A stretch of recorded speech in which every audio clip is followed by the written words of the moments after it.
Hello everyone, I hope you are doing well. Today we have 1858 Queen's Victoria gold sovereign, the shield design. Let's discuss the history, specification, design, grading, and recent auction results. To understand the significance of this coin, we need to go back in 1858. Queen Victoria had been on the throne for over 2 decades. Britain was at the peak of the Industrial Revolution, exporting machinery, textiles, and railways to the world. But beyond trade and technology, Britain was building a global empire, and one of the biggest engines of that empire was a company called East India Company.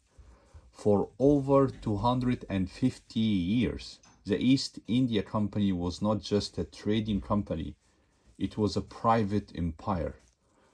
It had a lot of its own army, its own ports, and ruled over millions in India, collecting taxes, enforcing law, and controlling commerce.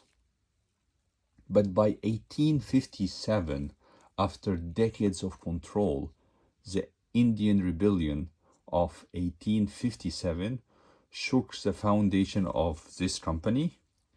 1 year later, in 1858, the British Crown dissolved the company's power. And then India was officially placed under the direct control of the British government. And in the same year, this coin was minted, the gold sovereign, 1858. It's more than a currency, it's really a symbol of imperial transformation from a private corporate rule to a royal colonial empire. And this coin was circulated across continents, from London to South Africa to Hong Kong to Canada. You could use this coin in almost half of the planet back then. Very, very interesting. The face value is 1 sovereign, and the weight is 7.99, and it's made from gold, 0.916. I have a balance here. Let's check the weight together. 7.98. So it's almost same weight. And by the way, sometimes you may get less weight than the theoretical weight is because of the minting process. And it's also because of the wearing of the coin during the circulation. The diameter here, 22, just 22. It's perfect. And this is very, very important when you buy gold coins like this, especially the non-bullion gold coins. It's important to check at least the weight, the diameter, and also check the coin against magnet, because there are a lot of fakes. There is a lot of fakes, and you need to make sure that you are protected. And of course, buying from a reputable dealer will always save you from buying fake coins. The mintage is, this coin was minted in the Royal Mint in London, and this design was minted between 1838 to 1874. The lowest mintage was 1841, and they minted 124,000. The highest mintage was in the year 1872, and they minted 13 million. In terms of key dates, the key dates for this coin is 1838, 1839, and 1841, 1858, 1859, and 1874. The 1858 and 59, I think they minted between 800,000 to 1.5 million, around that number. I don't remember the rest of the key dates, but yeah, the one I have here and the 59, I remember it was roughly between 800K to 1.5 million. Let's go to the design. On the face of the coin, you can see a beautiful young portrait of Queen Victoria without a crown, and this, they call this shape the young head, and this was engraved by William Wyon, one of the Royal Mint's most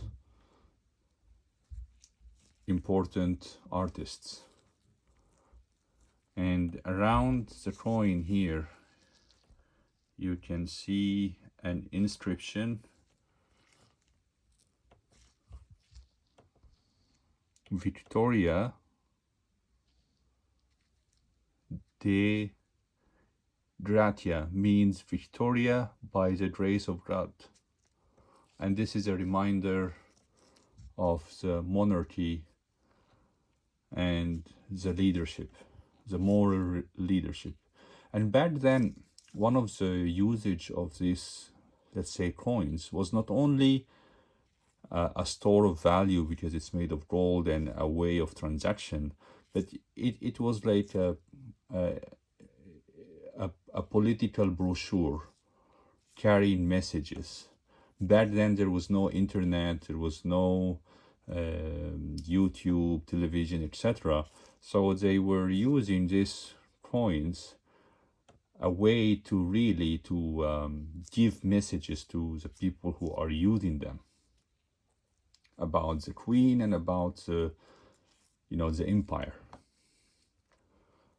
which is very interesting. If you collect coins, these details really is the great thing about this hobby, that you can understand what does this mean and what kind of message the United Kingdom government at that time wanted to give to the people. On the reverse, you can see here the very famous shield design surrounded by wreaths, and this design was engraved by John Baptiste Merlin and used in sovereigns until the late 1870s.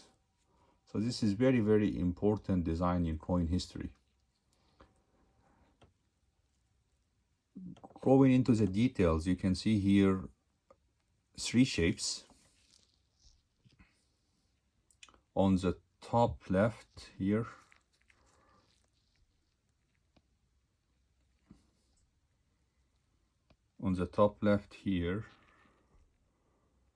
and also on the right,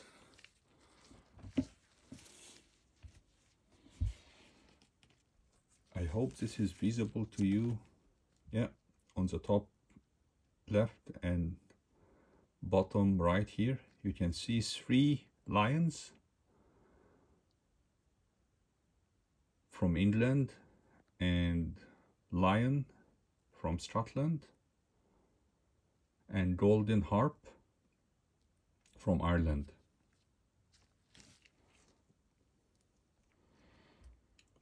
This very, very famous design.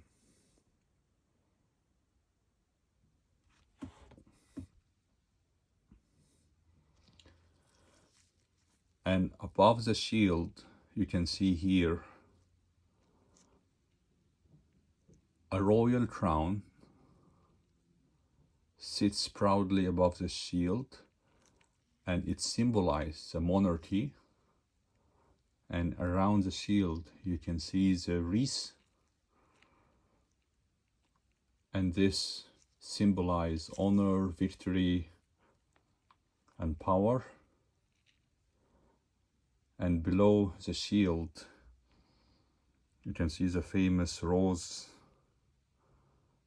and shamrock representing the unity across Britain. Very powerful design.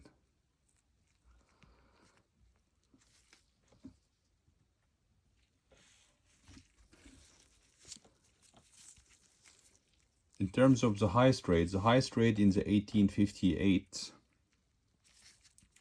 MS67, just one coin PCGS. In terms of auction results,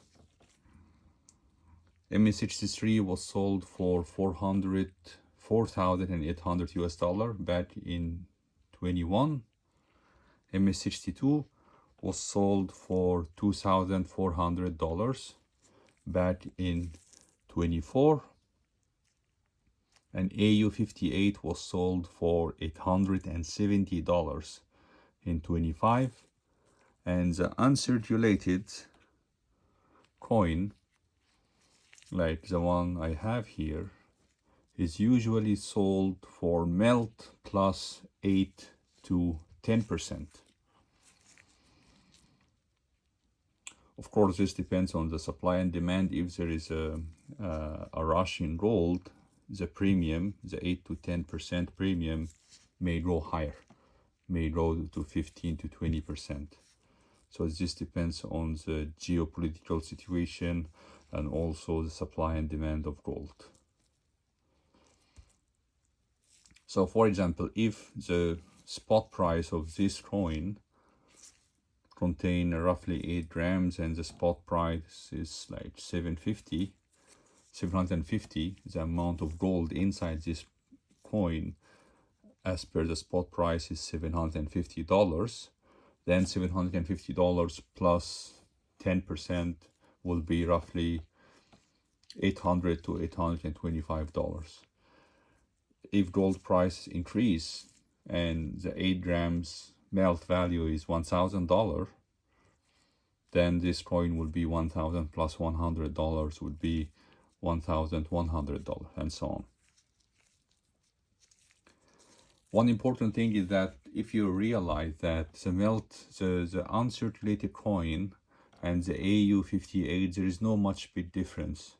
So if you want to send this coin for trading, you need to make sure that the coin would get at least MS60 in order to cover the cost of grading and shipping. Other than that, the AU58 versus ungraded, let's say, AU coins will be almost the same, right? So just make sure that if you want to send this coin, that this coin will go above MS60. The coin I have here is just a bullion grade coin.